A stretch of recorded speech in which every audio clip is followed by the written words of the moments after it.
सोलापूर येथील कुंकुबाई नेत्र रुग्णालयाच्या ठिकाणी असलेल्या उत्तर तहसील कार्यालयात डीबीटीसाठी येणाऱ्या विधवा, घटस्फोटित, परित्यक्त्या, दिव्यांग महिलांसाठी सोलापुरातील सामाजिक संस्था वाव अर्थात वर्ल्ड ऑफ वुमन तर्फे कडक उन्हाळ्यात सावली आणि थंड पाण्याची सोय करण्यात आली असून आज सदर पाणपोईचे उद्घाटन महिला व बालकल्याण विभागाचे विभागीय आयुक्त श्री माने साहेब यांच्या हस्ते वावच्या अध्यक्षा सौ विद्या लोळगे, सचिव मार्ता आसादे, सहसचिव शोभा गायकवाड, कार्याध्यक्ष यशोदा सोनवणे यांच्यासह श्रीमती लता ढेरे, सामाजिक कार्यकर्त्या उज्ज्वला पाटील यांच्यासोबत गीता मोळे, सरोजिनी जाधव, मीना जाधव, प्रमिला जाधव, आशा शिंदे या महिला तसेच नोंदणीसाठी आलेल्या इतर अनेक महिला भगिनी उपस्थित होत्या। उत्तर तहसील कार्यालयात डीबीटीसाठी दररोज ग्रामीण भागातून कमीत कमी 400 ते 500 महिला येत असून सध्याच्या कडक उन्हाळ्याच्या दिवसात तहसीलदार कार्यालयाची नोंदणी खिडकीमध्ये रांगेत उभे असताना त्या महिलांना सावलीची तसेच पिण्याच्या पाण्याच्या बाहेरच्या बाजूस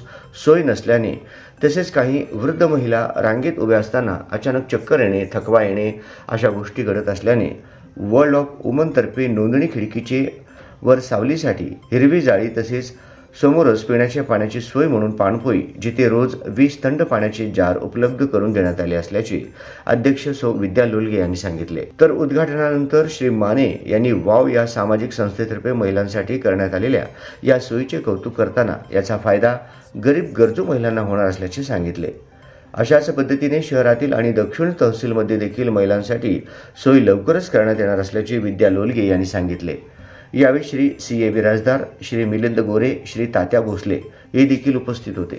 सोलापूर जिल्ह्यामध्ये जवळपास 13 तालुके आहेत आणि 13 तालुक्यांपैकी उत्तर तालुक्यामध्ये सर्वात जास्त विधवा, घटस्फोटिता, दिव्यांग, वृद्ध या महिला बेनिफिशरी आहेत। म्हणजे नियर अबाउट 22,000 महिलांची संख्या आहे आणि इथे रोज डीबीटी गव्हर्नमेंट जे डीबीटी करत आहे, डायरेक्ट बेनिफिशरी ट्रान्सफर, त्यासाठी डॉक्युमेंट्स गोळा करायला, कॉम्प्युटरमध्ये नोंदणी करायला रोज कमीत कमी 400 ते 500 महिला इथं गर्दी करतात।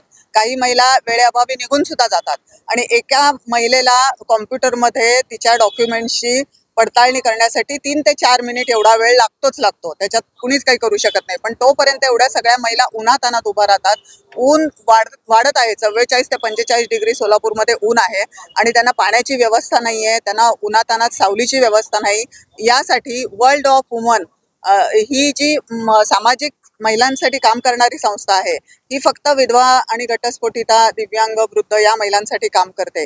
या संस्थेच्या वतीने आज इथे सर्व महिलांसाठी उपस्थित आणि ज्या रोज येणाऱ्या महिला आहेत, बेनिफिशरी महिला, त्यांच्यासाठी शॅडोची व्यवस्था केलेली आहे। त्यांना सावलीत उभं राहायला मिळावं म्हणून आज आम्ही नेट शॅडो लावलेली आहे। तसेच त्यांना पाण्याची व्यवस्था उपलब्ध व्हावी म्हणून रोज थंडगार पाण्याचे 20 जार आम्ही इथे उपलब्ध करून देणार आहोत संस्थेच्या वतीने। काय सध्या कारण सरकार सावलीची व्यवस्था करत नाही, तुम्ही सामाजिक संस्थेमार्फत तुम्हाला हे करावं लागतं। सरकारने हे करायला पाहिजे। प्रत्येक ठिकाणी जिथे जिथे सरकारने व्यवस्था केलेली आहे। आता काल काही अधिकारी म्हणाले की आम्ही महिलांना आत बसायला सांगितलं, पण महिलांना पाळी सोडून आत बसणं शक्य नाहीये। परत नंबर निघून गेला तर पुन्हा दिवसभर पाळीत उभं राहणार, म्हणून कुठलीही महिला पाळी सोडून जात नाही।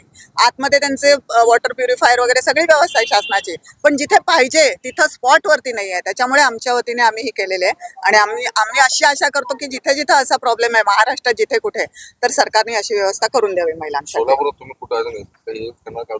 आणि आम्ही शहर तहसीलला पण पाटील मॅडमना भेटून तिथे पण आम्ही अशीच व्यवस्था करणार आहोत। तिथे सुद्धा अशाच महिलांची गर्दी खूप असते।